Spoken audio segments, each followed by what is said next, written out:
Henley and partners नाम की एक फर्म हर साल एक रिपोर्ट तैयार करती है जिसमें दुनिया के सभी देशों के पासपोर्ट्स को एक स्कोर देकर उनकी रैंकिंग तैयार की जाती है, जिसको HPI यानी कि हेनरी पासवर्ड इंडेक्स रिपोर्ट के नाम से हर साल प्रकाशित किया जाता है। दुनिया के सभी अलग अलग देशों को स्कोर देने के लिए यहाँ पर उस देश के लिए कितने देशों में वीजा फ्री एंट्री या फिर वीजा ऑन अराइवल सुविधा उपलब्ध है उसको पैरामीटर माना जाता है, और फिर इसी स्कोर के आधार पर यह तय किया जाता है कि कौन से देश का पासपोर्ट कितना पावरफुल या फिर कितना ताकतवर है। वीजा फ्री एंट्री का मतलब है कि जब आप दूसरे देश में ट्रैवल करते हैं तो आपको वो देश बिना वीजा के भी एंट्री दे देता है, और वीजा ऑन अराइवल सुविधा का मतलब होता है कि आप दूसरे देश में बिना वीजा के तो जा सकते हैं, लेकिन वहां पर लैंड करने के बाद आपको एयरपोर्ट पर ही एक अलग से वीजा ऑन अराइवल सेक्शन पर लाइन लगाकर एक फॉर्म भरने के बाद उस देश में एंट्री दे दी जाती है। आज की डेट में भारतीय सिटीजन्स और ट्रैवलर्स को पूरी दुनिया में बस 16 देश ही वीजा फ्री एंट्री देते हैं और तकरीबन 42 देश वीजा ऑन अराइवल सुविधा देते हैं।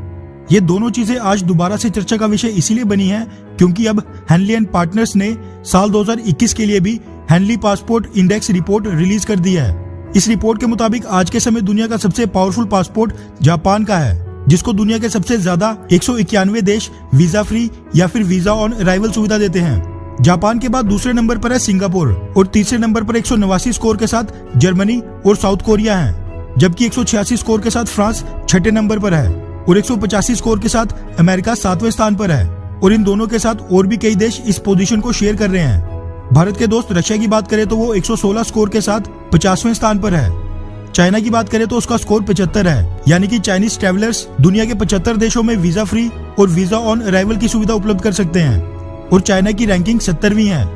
वहीं भारत इन सबसे पीछे 58 के स्कोर के साथ 85वें यानी कि 85th स्थान पर है, जो कि बाकी देशों के मुकाबले काफी कम है। पिछले साल यानी कि साल 2020 में भारत की रैंकिंग 84 थी, लेकिन स्कोर बिल्कुल बराबर 58 ही था। मतलब कि 58 देश भारत को वीजा फ्री और वीजा ऑन अराइवल एंट्री देते हैं। साल 2019 में भी भारत का स्कोर 58 ही था और रैंकिंग 86। मतलब कि अब भारत काफी समय से इसी पोजीशन पर आकर टिक गया है और वीजा फ्री एंट्री और वीजा ऑन अराइवल सुविधा देने वाले देशों की लिस्ट में काफी समय से कोई भी नया नाम नहीं जुड़ा है। बाकी देशों की बात करें तो कनाडा 183 स्कोर के साथ 9वें स्थान पर है। वहीं इजराइल 161 स्कोर के साथ 23वें यानी कि 23rd स्थान पर है। टर्की की बात करें तो वो 110 स्कोर के साथ 53वें यानी कि 53rd पोजीशन पर है।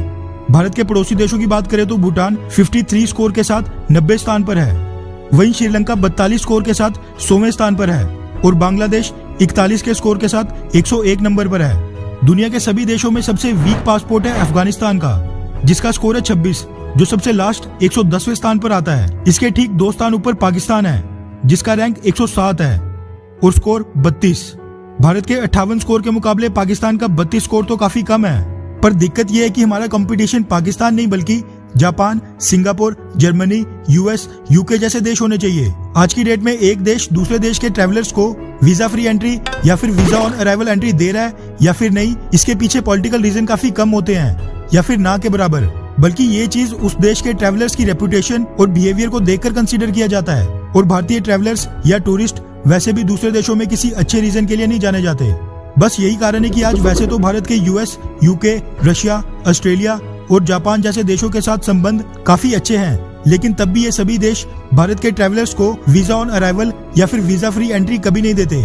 इसीलिए अगर हमें भारत की इज्जत बढ़ानी है या फिर रेपुटेशन बढ़ानी है तो हमें इस चीज को मेक श्योर करना होगा कि हमारे सिटीजन्स दूसरे देशों में जाकर किसी भी तरह का मिसबिहेवियर, मिसकंडक्ट या इलीगल काम नहीं करें और एक दूसरे को घूरना, जगह जगह थूकना, चीखना चिल्लाना, जोर जोर से बातें करना और कूड़ा करकट यहाँ वहाँ फेंकने जैसी चीजें पब्लिक प्लेस में करने से बचें। वैसे आपको क्या लगता है कि क्या ये रिपोर्ट बिल्कुल सही है और भारतीय ट्रैवलर्स वेस्टर्न और यूरोपियन देशों के ट्रैवलर्स के मुकाबले बड़े ही केयरलेस और लापरवाह होते हैं, या फिर ये रिपोर्ट बिल्कुल गलत है और भारतीय ट्रैवलर्स दूसरे देशों में अच्छे से बर्ताव करते हैं? नीचे कमेंट करके अपनी राय जरूर बताएं।